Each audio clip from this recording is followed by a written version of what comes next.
Hey everyone, welcome back to the channel. Today, we're diving into my in-depth review of Fidelity's FidFolios for 2025.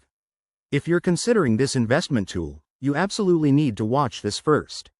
I'm going to break down everything from its features to the pros and cons, so you can make an informed decision.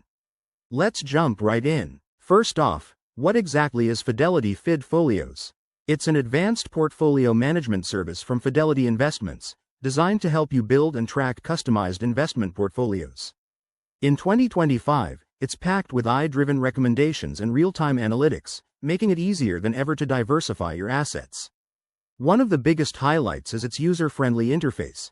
Even if you're a beginner, you can set up a portfolio in minutes with automated rebalancing and tax optimization features. Now, let's talk about the pros. FidFolios offers incredibly low fees, starting at just 0.08% annually, which is a steal compared to other platforms. The integration with Fidelity's vast array of funds means you get access to top-tier stocks, bonds, and ETFs all in one place. Plus, the mobile app is seamless, with notifications for market changes and personalized insights. On the flip side, there are some cons to consider.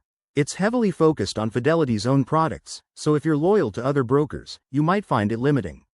Also, while the AI is smart, it's not foolproof. Market volatility can still lead to unexpected losses if you're not monitoring it closely.